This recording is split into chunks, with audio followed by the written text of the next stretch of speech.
Every year when we do projectile motion, we neglect air resistance. And students always want to know, how do we include the force of drag in our calculations? Numerical modeling, otherwise known as the Euler Method, is the answer. Hey guys. Hey Bo. Hi Bo. Flippin' physics.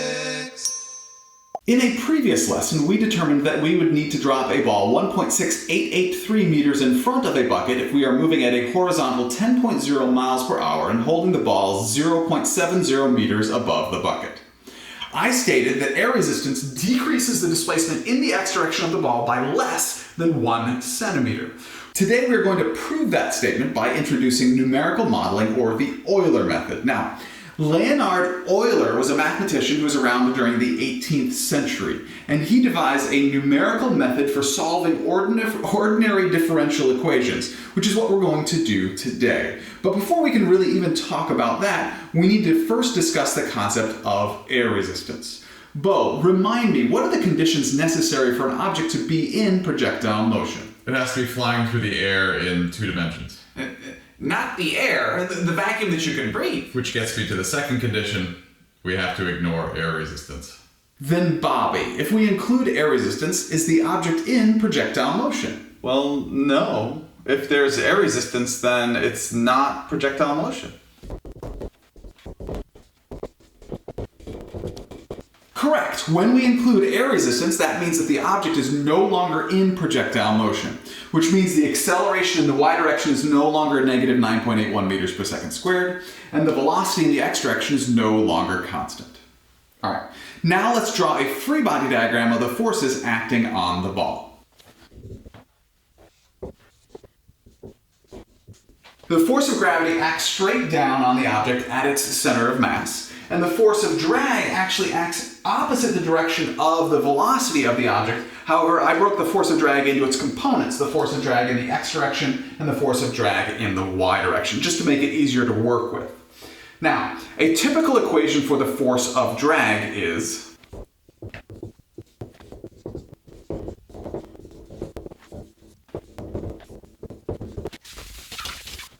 the force of drag is equal to 1/2 times rho times v squared times d times a, where rho is the density of the medium through which the object is traveling, v is the velocity of the object, d is the drag coefficient of the object, which I'll talk about in just a moment, and a is the cross-sectional area of the object. Now, the cross-sectional area of the object is the area of the object normal to the direction of its travel. In other words, Bo, when you look at the ball traveling straight at you, what two-dimensional shape do you see? I see a circle, so pi r squared would be the cross-sectional area of the ball. Luckily, there are published specifications for any lacrosse ball, which is what we are going to use here. According to the National Operating Committee on Standards for Athletic Equipment, or NOCSAE, the weight value of any lacrosse ball must be within 5.0 to 5.25 ounces, and the circumference value must be within 7.75 to 8 inches. The radius of the lacrosse ball is about 0.031835 meters, and its mass is 0.14529 kilograms. What I did there is I used values in the middle of those ranges. I converted from English to metric units, and I went from circumference to radius. I'm not going to walk through that right now. I'm actually going to walk through that when we go through the spreadsheet, which is posted on my webpage for this video. What I'd like to do now is talk about the drag coefficient, d. According to NASA, the drag coefficient is a number which aerodynamicists use to model all of the complex dependencies of drag on shape, inclination, and some flow conditions. In other words, it is an experimentally determined number that helps determine the drag on an object, and that drag coefficient changes depending on the shape of the object, the type of fluid flow around the object, and the speed of the object. Also, according to NASA, the drag coefficient of a smooth sphere is about 0.5, and a lacrosse ball is a smooth sphere, so that is the number we are going to use today. And please notice that 0.5 only has one significant digit, so we will only know our answer to 1 sig fig. Now we need the density of the medium through which the ball is traveling, which of course is air. So we need the density of air, which is dependent on the temperature and pressure of that air. And you can find all sorts of tables online that list the density of air.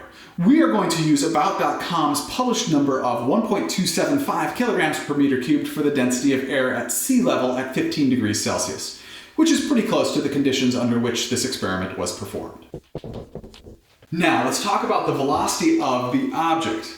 Remember, this means that the drag force on the ball is dependent on the velocity of the ball. So, as the velocity of the ball changes, the drag force on the ball is going to change, which will change the net force on the ball, which will then change the acceleration on the ball. Which will mean, as the velocity changes, the net force will change, which will change the acceleration, which will change the velocity, which will change the net force, which will change the acceleration, which will change the velocity, which will change the net force, which will change the acceleration. And I think you can see the problem. That is definitely not uniformly accelerated motion. No, it is definitely not UAM. However, if you split this motion into a whole bunch of very short-lasting parts, you can assume that that acceleration is approximately constant, which is exactly what numerical modeling or the Euler method does. We can take this motion and split it into a whole bunch of parts. Let's say that they last for only 1/100th of a second. And for each 1/100th of a second part, we can assume that that acceleration is constant, and we can use the UAM equations. Again, just for that 1/100th of a second. That sounds like a lot of calculations to me. Yeah. Which is exactly why we are going to harness the power of Excel. Okay. What? Basically, we're going to use a spreadsheet to do all the calculations for us. But we need to first determine what those calculations need to be. So, Billy, could you please look at the free body diagram and sum the forces in the x direction? Sure. The net force in the x direction equals, there's only one force in the x direction, and that is the force of drag in the x direction, which is to the left, so it is negative. And the net force equals the mass of the ball times the acceleration in the x direction. We have our equation for the force of drag, so we can substitute in 1/2 times the density of air times the initial velocity in the x direction squared times the drag coefficient times the cross-sectional area of the ball. Dividing by the mass of the ball and substituting in pi r squared for the cross-sectional area gives us that the acceleration in the x direction equals the negative of the density of air times the initial velocity in the x direction squared times the drag coefficient times pi r squared, that whole quantity divided by 2 times the mass of the ball. We have all those numbers, so it works out. We need to convert the initial velocity to meters per second first. So the velocity initial in the x direction equals 10.0 miles per hour times 1 hour over 3,600 seconds to cancel out hours, and multiply by 1,609 meters over 1 mile to cancel out miles, and you get 4.4694444 meters per second. for the initial velocity in the x direction. Now we can plug numbers in to get our acceleration. Negative 1.275 times 4.4694444 squared times 0.5 times pi times 0.031835 squared. That quantity divided by 2 times 0.14529, which gives us the acceleration in the x direction as Negative 0.13953 meters per second squared. Yeah. I just want to take this moment to apologize. The density of air as written on the board is in kilograms per meter squared, which is incorrect. It should be in kilograms per meter cubed. I'm sorry. Now that we have the acceleration in the x direction of the ball for that first 1/100th of a second, we can assume that that is a constant acceleration. We can use the UAM equations to figure out the final velocity again after 1/100th of a second. Bo, please find the final velocity in the x direction of the ball. We can use the final velocity in the x direction equals the initial velocity in the x direction plus the acceleration in the x direction times the change in time. We have all those numbers, so the final velocity in the x direction just equals 4.469444 plus negative 0.13953 times 0.01, or 4.46805 meters per second.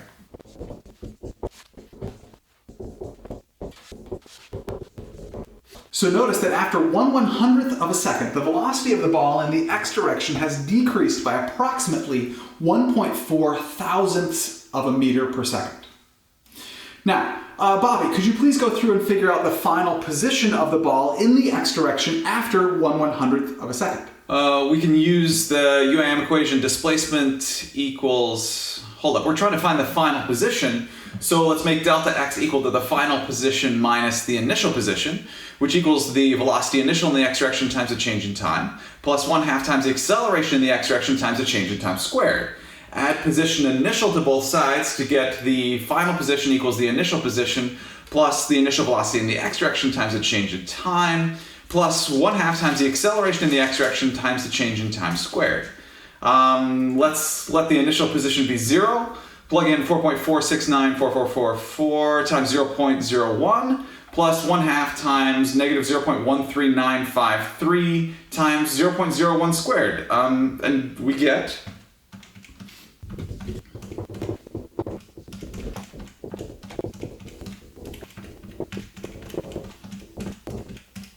0.04469 meters. Now, we have figured out for the first 1/100th of a second in the x direction, the acceleration, the final velocity, and the final position.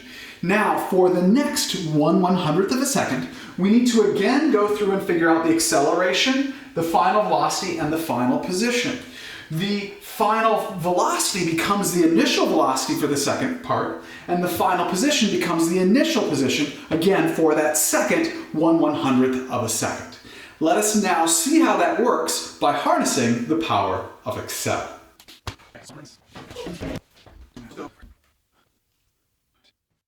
Let's start by looking at the information for the lacrosse ball. The weight of the lacrosse ball was in the range between 5 and 5.25 ounces, so we'll take 5.125 ounces as right in the middle of that range.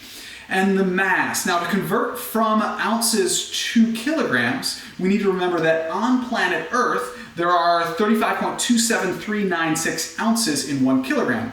So we take our weight in ounces and we multiply by 1 kilogram divided by 35.27396 ounces. And we get a mass of 0.14529 kilograms.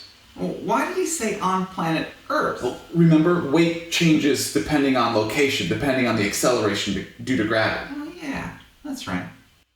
And you can see I've already plugged in our values for the drag coefficient and the density of air. Circumference was anywhere in the range of 7.75 to 8 inches, so we'll use a value of 7.875 inches as a good average.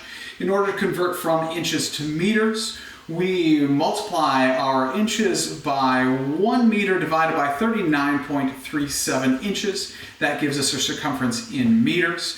Because the circumference equals 2 pi times the radius, we can divide the circumference by 2 pi to get the radius. So we take that circumference, we divide it by 2 times. Now, in order to get pi in Excel, you do pi left parentheses, right parentheses. That will give you the value for pi. And you can see we have here our radius. In order to figure out the area, we take and we multiply pi, again, pi left parentheses, right parentheses, we multiply that by the radius squared, and that will give us the area.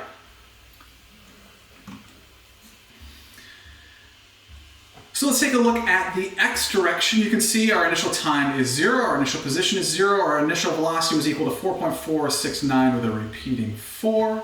And the drag force was equal to negative 1/2 multiplied by the density of air. Now, I need that density of air to be an absolute reference. I need to add the dollar signs. The easiest way to do that on my Mac is to press Command T.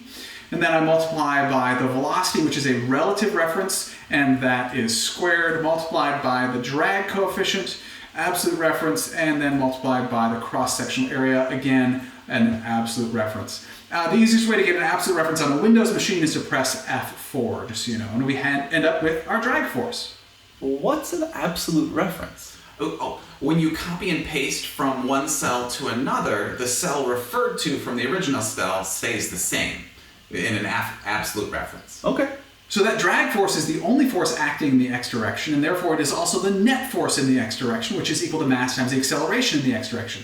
So to figure out the acceleration in the x direction, we simply divide that drag force by the mass. So that's going to be equal to the drag force divided by the mass. Again, mass needs to be an absolute reference, and that gives us our acceleration, negative 0.13953 meters per second squared, which is exactly what we got when we did it on the board. And now we can go through and figure out our final velocity in the x direction. All right, so we need to add 1/100th of a second to our time, and our final velocity is equal to our initial velocity plus our acceleration times the change in time. That gives us our final velocity, which is 4.46805 meters per second, exactly the same again as what we got on the board. And our final position is equal to our initial position, plus our initial velocity times, again, the change in time, plus 1/2 times the acceleration times the change in time squared. And again, we end up with the exact same position, 0.04469 meters. Bo, why don't we go back now to the board and figure out the information for the y direction, please. Sure, the net force in the y direction equals the force of drag in the y direction minus the force of gravity because the force of gravity is down. So that equals 1/2 times the density of air times the initial velocity in the y direction squared times the drag coefficient times the cross-sectional area minus the mass times the acceleration due to gravity. The initial velocity in the y direction is 0, so the drag force cancels out, and hey, wait a minute. You can cancel out mass, so the acceleration in the y direction equals negative 9.81 meters per second squared. I thought you said this wasn't projectile motion.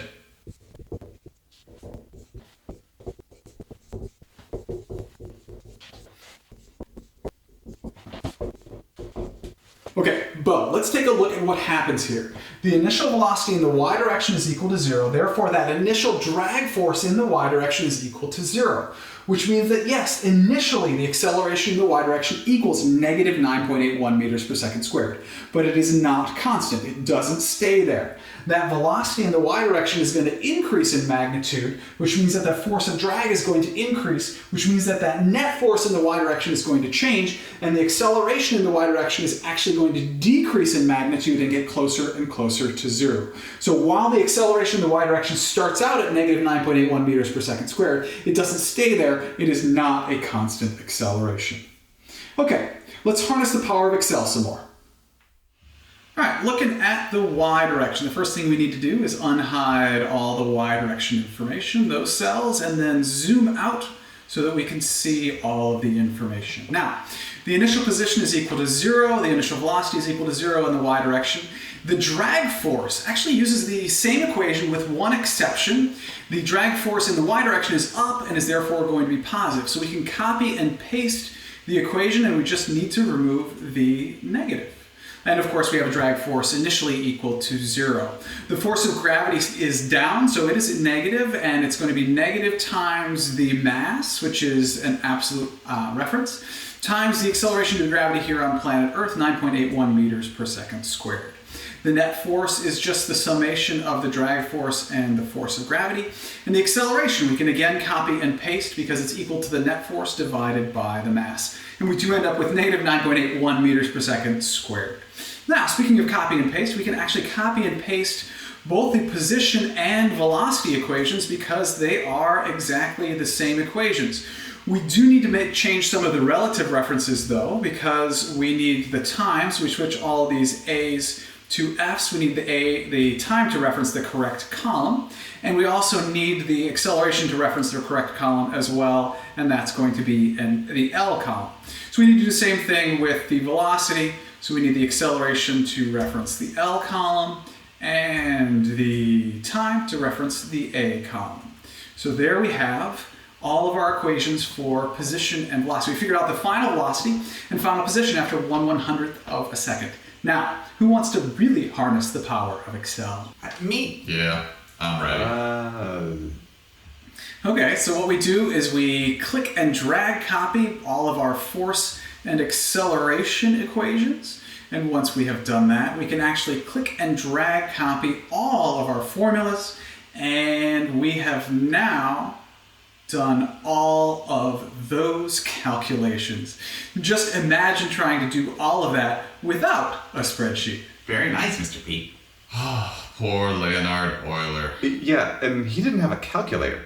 All right, let's refine this a little bit. Now, this displacement in the y direction should be equal to negative 0.70, but it's not quite. So what we need to do is go through and change our last time to adding 0.008064, which is a number I figured out beforehand, so that this displacement in the y direction would work out to be pretty much exactly negative 0.70 meters.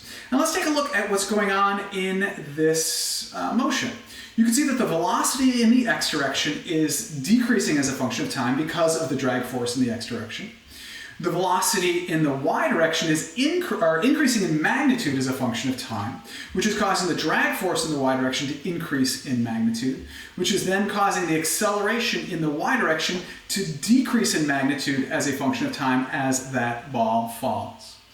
Now, our goal here was to figure out the displacement in the x direction with drag, but we wanted to compare that to the ideal x displacement in meters, which was equal to 1.68843. Now, the difference caused by drag, the drag force, also in meters, is going to be equal to the ideal displacement minus the displacement caused by drag, which was the 1.67984 meters. Which means the difference caused by the force of drag is 0.00859 meters, which is roughly 9 millimeters, which is just less than 1 centimeter, as I said in the video. Yeah, that makes sense. Very nice. Thanks. You are welcome. Just so you know, this Excel file that we just created together, I have posted on my website along with the video so that you can download it and you can make whatever changes you want to it. You can change the drag coefficient and see how that affects the motion, for example. I hope that I've provided you a good introduction to the drag force and numerical modeling, or the Euler method. Thank you very much for learning with me today. I enjoyed learning with you.